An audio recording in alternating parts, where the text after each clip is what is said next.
हमारे यहां पर ज्ञान सूचक माना गया है, जाति सूचक नहीं है कि हम लोग जो है जाति केवल ब्राह्मणों को या पंडित कह सकते हैं, नहीं, किसी भी जाति का हो, किसी भी वर्ण का हो। ब्राह्मण अलग है, ब्राह्मण अलग होते हैं, पंडित अलग होते हैं। ब्राह्मण का देखिए बड़ा सुंदर लक्षण दिया है। ये आपने जो जाति व्यवस्था बताया, ब्राह्मण, वैश्य, क्षत्रिय, क्षमा चाहूंगा इंटरप्ट करने, और शूद्र, आजकल बड़ा कंट्रोवर्शियल वर्ड होता है ये शूद्र। तो पंडित की जब बात हो, पंडित, ब्राह्मण, शूद्र, तो इन तीनों पे थोड़ा सा देखिए सबसे प्रमुख बात है हमारे यहाँ पर जाति व्यवस्था नहीं। जाति व्यवस्था से अभिप्राय जाति की व्यवस्था हमारे यहाँ निर्धारित नहीं है। हमारे मतलब इस बात को हमारे सनातन धर्म में हमारे यहाँ पर जाति सूचक हमारे यहाँ पर कोई भी शब्द नहीं है। भगवान श्री कृष्ण ने गीता में बड़ा सुंदर कहा है कि चातुर्वर्णमया सृष्टम गुण कर्म विभागशः, 4 वर्णों को मैंने बनाया है। पहले तो ब्राह्मण और पंडित में ही, मैं भी यही आ रहा हूं जी कि ब्राह्मण और पंडित में अंतर क्या होता है, लेकिन पहले वर्ण समझ लें महाराज जी। वर्ण क्या है, बोले 4 वर्ण है। 4 वर्ण कौन कौन से? ब्राह्मण, क्षत्रिय, वैश्य। वर्ण मीन्स जिसमें हम वर्तमान क्लासेस कहा जा सकता है। अंग्रेजी में उसको और ज्यादा डिफाइन करेंगे तो देखिए अंग्रेजी शब्द जो है नहीं, वो अंग्रेजी में, हिंदी में ही हम इसको डिफाइन करें किसी शब्द कोश में, तो हिंदी में हम किस तरीके से इसको परिभाषित करेंगे वर्ण को? बहुत सारे लोग हैं जो बड़े जिज्ञासु रहते हैं कि अरे भाई अछूत है या इस तरीके का वो हम लोग प्रश्न करते हैं या ऐसा वो मानते हैं। आजकल देवी देवता भी हम लोग, जैसे फलानी जयंती है, वाल्मीकि जी को हमने, महापुरुषों को भी जो है अपने अपनी जातियों में बांट रखा। तो पहला जो आपने प्रश्न जो आपने कल भी बोला, तो मैं क्योंकि इन लोगों को देखिए, हमको भले ही पता हो मगर जो लोग देख रहे हैं और उनको ये आजकल बड़ा ये इस पे बड़ा बिंदु रहता है कि जाति सूचक क्या है, जाति क्या है और वर्ण क्या है। वो हर किसी को पंडित जी बना देते हैं, पंडित जी यार भोग लगा दिए, पंडित जी। नहीं, ब्राह्मण, पंडित और शूद्र, बाकी अन्य जातियों में कोई भी हो तो कोई दिक्कत नहीं। शूद्र कहते ही आदमी को जो पढ़े लिखे भी लोग हैं, संकुचित मानसिकता के हो जाते हैं जी। जब शूद्र शब्द की हम एक व्याख्या करते हैं, शूद्र शब्द आते ही हमारी व्याख्या, हमारी मानसिकता, क्योंकि हमने केवल शूद्र निम्न जाति को माना। लेकिन जरा आप विचार करिए, जब भगवान स्वयं कह रहे हैं, नहीं ये वर्ण मतलब किस तरीके से बनाया गया? का अभिप्राय है योनियां, उन वर्णों की योनियों में जो हमारे यहाँ पर 84 लाख योनियां हैं, उन 84 लाख योनियों में आप ये मान लीजिए, योनि में भी डिफाइन कर दीजिए। योनियों में भी मैं आपको करता हूं कि उसमें जलचर अलग है, नवचर अलग है। जलचर यानी पानी की योनियां अलग है, पानी के जीव अलग है, हवा में उड़ने वाले जीव अलग है, और हवा में उड़ने वाले वायरस भी एक योनि है। जो आज के कोरोना चल रहा है, सिंड्रोम आया था, ये भी एक योनि सिंड्रोम आया था। इफ द प्राण तत्व is there, if the life is there, अगर एक जीवन है, एक प्राण तत्व किसी के भी अंदर है, तो वह भी एक योनि है। ये मानिए कि ये मोबाइल भी एक योनि है। मोबाइल कैसे? हाँ, मोबाइल भी एक योनि है, ये मान लीजिए। ढूंढिए, बड़ा आपने संशय में करा है। हाँ? मोबाइल भी एक योनि है। योनि की प्राप्ति ऐसे ही नहीं होती। हमारे पास में जितना जो कुछ भी इस जीवन में, जो कुछ भी हमारे पास, ये जो पुष्प है, ये फूल है, ये तो ये अच्छा, ये हम इसको योनि क्यों मान रहे हैं? तो ये जीव दे रहा है दूसरे को। अच्छा, ये हम इसको योनि क्यों मान रहे हैं? इसमें और इस मोबाइल में और इसमें अंतर बताइए। क्योंकि ये इसमें से खुशबू हमको मिल रही है इसलिए योनि है, क्योंकि ये बीज में से उत्पन्न हुआ इसलिए योनि है ना? ये एक बीज से, अर्थात हमारी दृष्टिकोण, हमारा ज्ञान, हमारा कितना संकुचित हो गया कि हम बीज का अर्थ है कि जिसमें से एक पेड़ निकले, पौधा निकले, वह उसी को हम योनि मानेंगे। ये मोबाइल भी तो एक प्रकार से हमारे समाज में जितने भी एटम, न्यूट्रॉन, इलेक्ट्रॉन और जितने भी अणु, त्रसरणु, जितने भी सारी व्यवस्थाएं हैं, वह सब इस मोबाइल के निर्माण में सहायक होती है। जितने तत्वों से ये फूल बना है, उतने ही तत्वों से मोबाइल भी बना है, उतने ही तत्वों से घड़ी भी बनी है। हाँ, वो तो फिर गीता कहती है कि कण कण में मैं विराजमान हूं, भगवान कहते हैं कण कण में मेरा। बात फिर वो वही आ गई ना, कण कण में अगर मैं व्याप्त हूं। जब हम जरा, ये पत्थर भी एक योनि है, ये पत्थर में जब आप, अच्छा एक साधारण वाक्य है, आप जब पत्थर लेने जाते तो आप क्या कहते हैं? क्यों भाई घर में लगाएंगे, कितने दिन चलेगा? ये चलेगा का मतलब क्या है? इसको हम ज्यादा डिफाइन, हम लोग ज्यादा करते चले। वर्ण में हमारे यहाँ 84 लाख योनियां कही गई है, और उन 84 लाख योनियों को हमारे यहाँ में पंचांग साधारण अवस्था में हमारे यहाँ पर उसको जलचर अर्थात जल में रहने वाली योनि अलग है, उसके बाद में जो है हवा में उड़ने वाली योनियां अलग है, वृक्षों की योनियां अलग हैं, वृक्ष आदि की बताई गई हैं। सबसे प्रमुख बात है ऐसी पांच जगहों पर उनको, उसमें मनुष्य भी एक योनि, जो योनि कुत्ता है वही योनि मनुष्य है, जो योनि गधा है वही जो है योनि मनुष्य है, जो योनि घोड़ा है वही योनि मनुष्य है। अंतर इतना है कि मनुष्य ने अपने आप को मान लिया है कि मैं बहुत बड़ा हूं। अरे साहब, आप लोग इतनी भाषाओं का ज्ञान नहीं रखते होंगे जितनी भाषाओं का ज्ञान पशु पक्षी आदि रखते हैं। इंग्लैंड में रहने वाला कुत्ता अंग्रेजी जानता है, इंग्लैंड में रहने वाला कुत्ता अंग्रेजी जानता है। कुत्ते को कहते हैं सिट डाउन, कुत्ता बैठ जाता है। वो तो यहां से भी जाएगा तो वही सीख जाएगा, वो भी सीख जाएगा। तो जब पशु आदि हर भाषा का ज्ञान रख रहे हैं तो इट मीन्स कि उनका ज्ञान इस तरह कैसा है।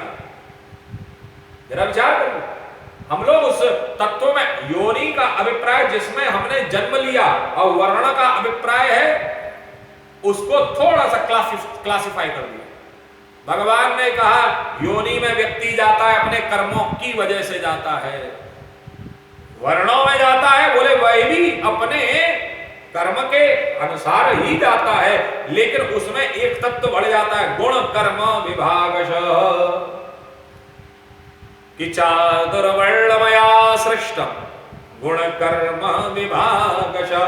चारों वर्णों को मैंने बनाया तो मैंने सबको है, लेकिन उसमें हर तत्व अपने अपने कर्मों को करता हुआ दूसरे पद को प्राप्त होता है।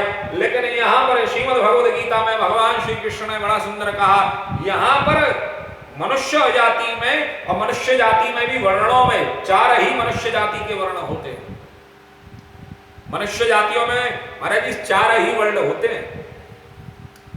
एक ब्राह्मण होता है, मुसलमानों तक में आप चले जाइए, मुसलमानों में भी सैयद होता है, वह ब्राह्मण तुल्य माना जाता है, सबसे बड़ा सबसे जो है उच्च कोटि का सैयद, जिसको हम लोग कहते हैं घरों में जो अधिकतर करके होता है वह ब्राह्मण होता है। यहां कोई जातिगत बंधन नहीं है। आपने जिस शरीर में जन्म लिया, वर्ण में जन्म लिया, वर्ण अगर ब्राह्मण में, अब जरा ब्राह्मण वर्ण में विशेषता क्या है? Now come to this point कि चार वर्ण हैं, चारों वर्णों को किसने बनाया? मया सृष्टम। अब जब भगवान ने ही ब्राह्मण वर्ण बनाए, भगवान ने ही क्षत्रिय बनाया, भगवान ने ही जो है वैश्य बनाया, और भगवान ने शूद्र बनाया, और भगवान हमारे यहाँ अत्यंत पवित्र बोले जाते हैं, भगवान के द्वारा निर्माण किया गया कोई भी तत्व उन सब में भगवान का अंश है। तो जरा विचार करिए कि शूद्र कैसे नीच जाति का हो गया। उल्टा हमारे यहां पर विराट पुरुष में भगवान ने शूद्र को उच्च कोटि का रखा है। अगर देखा जाए तो वेद का मंत्र कहता है ब्राह्मणोस्य मुखमासीद बाहुराजन्यः कृतः ऊरूतादस्य यद्वैश्यः पदभ्यागुं शूद्रो अजायत। जब उस विराट पुरुष ने अपना स्वरूप का विस्तारीकरण किया तो उसमें उसने ब्राह्मण को अपना मुख बनाया, क्षत्रिय को अपनी भुजाएं बनाई, वैश्य को अपना उदर बनाया और शूद्र को अपना चरण तत्व दिया। अब जरा विचार करिए, इस संसार में कुछ नीच विकृत मानसिकता के लोग जिनके पास में ज्ञान की कमी है, ऐसे अज्ञानी लोग कहते हैं भगवान ने शूद्र को चरणों में रखा। अरे मूर्खों, पहले ये समझो कि जब आप भगवान के पास में, भगवान के समक्ष जाते हैं तो आप प्रणाम कहां करते हैं? जरा विचार करिए। प्रणाम कहां करते हैं? प्रणाम आप भगवान के चरणों में कर रहे हैं। अर्थात अब उसी के अंश से ये शरीर बना, तो अगर ये शरीर उसी के अंश से बना है तो कहीं ना कहीं मेरा मुख जो है वो ब्राह्मण तत्व है, मेरी जो भुजाएं हैं ये क्षत्रिय तत्व हैं, ये जो मेरा पेट है ये वैश्य तत्व है, और मेरे जो चरण हैं वह शूद्र तत्व है। अब इस शरीर का ब्राह्मण तत्व किसके सामने झुक रहा है? भगवान के शूद्र चरण रूपी शूद्र तत्व के सामने हम इस ज्ञान रूपी मस्तक को जो है झुका रहे। आचार्य राहुल रावत जी कह रहे हैं कि पंडित का अर्थ जो होता है, वो दूसरे ग्रुप में जुड़े हुए हैं, पंडित का जो अर्थ होता है वो होता है एक्सपर्ट। पंडित का अर्थ एक्सपर्ट नहीं कहा जा सकता है। मैं आपको स्पष्ट करूं राहुल जी, आप बड़े अच्छे उच्च कोटि के वेद पाठी हैं, लेकिन मैं आपको एक चीज स्पष्ट कर दूं कि पंडित हमारे यहाँ गीता, अच्छा अब थोड़ा सा उदाहरण स्वरूप में, अब आप कहेंगे महाराज जी ऐसा क्या प्रमाण है कि आपने ऐसा कह दिया? एक्सपर्ट मतलब विशेषज्ञ। आपकी नजर में एक्सपर्ट का मतलब होता है विशेषज्ञ, नहीं। पंडित अर्थ का मतलब जो है, पंडित का अर्थ, पंडित अर्थ विशेषज्ञ रूप नहीं है, पंडित अर्थ है समसूचक। श्रीमद् भगवद गीता आपने भी अध्ययन किया है, आप देखिए, विद्या विनय संपन्ने ब्राह्मणे गविहस्तनि शुनिश्चैव शुभाके च पंडिता समदर्शन।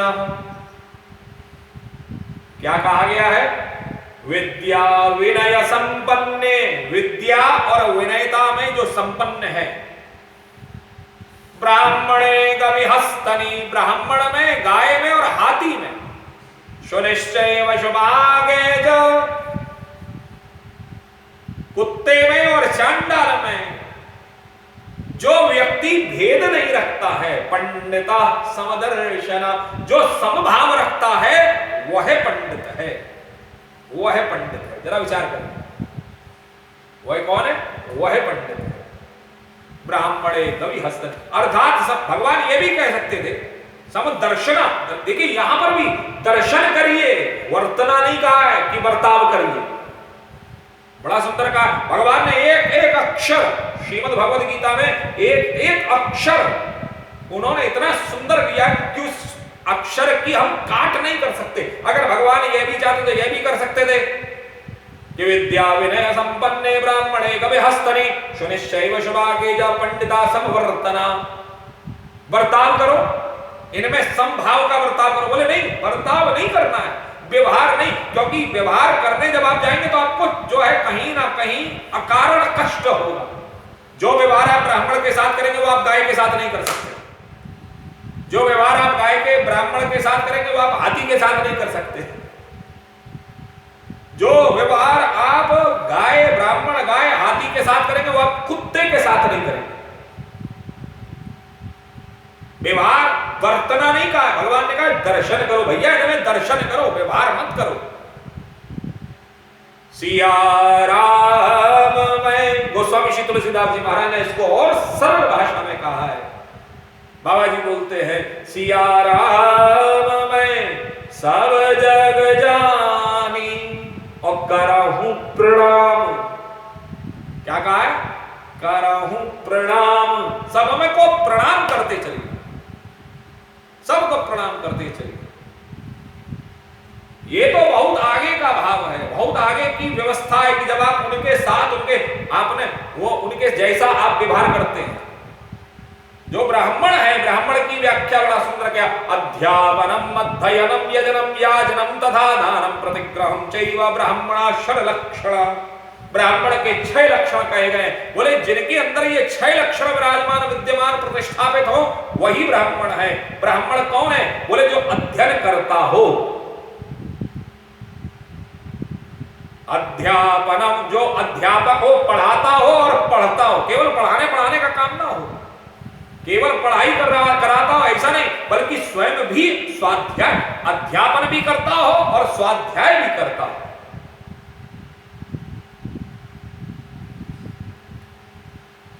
किसी ने लिखा ब्राह्मण जो है जन्म से होते हैं और पंडित जो हैं, जो ये शैलेंद्र शर्मा जी हैं, पंडित ज्ञान बोध करते हैं।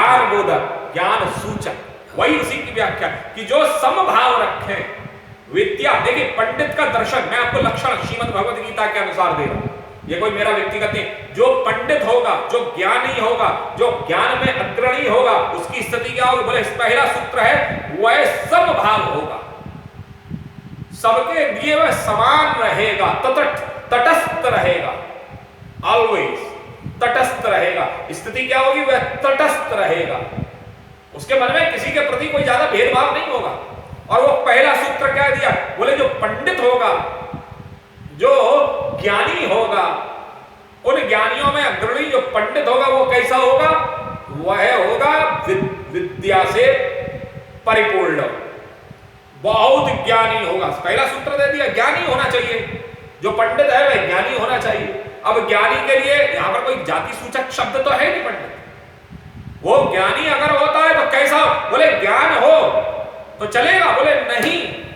श्रीमद् भगवद गीता में भगवान श्री कृष्ण ने बड़ा सुंदर कहा, ज्ञानी हो तो नहीं चलेगा। बोले फिर? बोले विद्या विनय, उसके अंदर विनयता, विनयशीलता, जितना वह झुक सकता है, वह यही माने कि मुझसे बड़ा अज्ञानी दूसरा कोई नहीं, मुझसे बड़ा अज्ञानी कोई दूसरा नहीं। अपने ज्ञान का प्रदर्शन ना करे जैसा कि आजकल हो रहा है। जो व्यक्ति अपने ज्ञान का प्रदर्शन कर रहा है वो पंडित नहीं है, वो ज्ञानी नहीं है, वो वस्तुतः अभी कुछ जानता ही। राहुल जी लिख रहे हैं पता नहीं क्या। मैं आपको एक चीज स्पष्ट कर दूं, मैं पुनः कह रहा हूं कि मैं जो आपको जितनी वार्ता बता रहा हूं, जो कुछ भी हम लोग आपस में चिंतन कर रहे हैं, ये सब यहां पुस्तकों में लिखा है। और हम सनातनी लोगों के लिए तो व्यवस्थाएं और भी सुंदर दी गई हैं कि अगर आपको धर्म से संबंधित अगर कहीं कोई जिज्ञासा हो रही है, धर्म से संबंधित अगर आपको कहीं कोई शंका हो रही है, तो आप धर्म सिंधु उठाइए और धर्म सिंधु उठा करके आप उसका निर्णय लीजिए, निर्णय सिंधु लीजिए, धर्म सिंधु लीजिए। इनके अंतर्गत में आपको तिथि तारीख इत्यादि से, तिथियों से संबंधित अगर कहीं कोई शंका है, ये तो स्वामी जी अभी धर्म सिंधु आदि तो ये तो अभी के लिखे हुए हैं, ये भले ही अभी के लिखे हुए हैं, ये अभी ज्यादा से ज्यादा 1800 ईयर मतलब जो है सन में लिखे गए हैं, या जो है उससे पहले लिखे गए, ज्यादा नहीं, लेकिन लिखे वही गए। इनका जो सार जो लिया गया है वह इन शास्त्रों का, इन वेदों का, इन पुराणों का, इन स्मृतियों का सार लिया गया। जैसे श्रीमद् भागवत जो है पुराण, ये 18 पुराणों से ऊपर लिखा गया। और आप कहते हैं आप इसको लिखा हुआ मान रहे, जो लिखा हुआ, क्षमा कीजिए साहब, हर बात लिखी हुई नहीं होती है सिद्ध। जो यहां लिखी है, मैं इसमें वो वाली बात नहीं कर रहा हूं अपनी बात का, अर्थात ये जो आप आज की जो छपाई देख रहे हैं, ये पुस्तक है, ये मानिए ये पुस्तक है। अब ये पुस्तक जो है ये यहाँ पे आपको दिख रही है, ये पुस्तक, आप इस पुस्तक की आप आयु कितनी मानेंगे? ज्यादा से ज्यादा 15-20 वर्ष, 25 वर्ष, बताइए कितने? 25 वर्ष पहले लिखी है। तो हम ये मान लें कि गीता का ज्ञान 25 वर्ष पहले का है। थोड़ा सा ज्ञान तत्वों को विस्तारित कीजिए, खोलिए। क्या हम ये मान लें, क्या हम ये समझ रहे हैं ये जो है ये घड़ी ज्यादा से ज्यादा 15 से 20 साल पहले की है? अब 15 से 20 साल पहले ही घड़ी का निर्माण प्रारंभ हुआ है। हम अगर ये मान लेते हैं कि ये वेद के जो है, ये जो पुराण जो जिसको मैं लेकर के बैठा हूं, ये सन 1900 के आसपास में है, और इसकी छपाई प्रथम खंड, ये इसकी छपाई संवत सन 1995 से 2053 तक की गई है। तो 95 में सन 1995 में इसका जो है इस पुस्तक का अंक निकला कि वह हम लोग ये मान लें कि ये केवल 95 से श्रीमद् भागवत प्रारंभ हुई नहीं, वह सारी चीजें। और एक चीज और मैं कहना चाहूंगा आजकल के लोगों के लिए, आजकल के युवकों के लिए, आजकल के नवयुवकों के लिए, आजकल के समाज के लिए, आज के समाज के लिए, ये हमारा समाज अर्थात भारत की परंपरा का समाज, यह समाज हमारा इतना विस्तारित, इसका इतना ज्यादा हमारा अध्यात्म के अंतर्गत में इतना बड़ा विज्ञान रहा है, इतना बड़ा साइंस रहा है, हमारे यहाँ पर इतने बड़े बड़े उच्च कोटि के साइंटिस्ट हुए। अभी कल ही की बात है, शायद कल की बात है, कल ही आर्यभट्ट जी का जन्मदिन मनाया गया है। परसों की बात है, परसों जो है आर्यभट्ट जी का जन्मदिन मनाया गया है। उनकी जन्म तिथि के ऊपर उस दिन जो है, आप जानते हैं आर्यभट्ट कौन थे? ये भी बताइए, जरा विचार करिए। आर्यभट्ट वह व्यक्तित्व रहा जिसने आज से जरा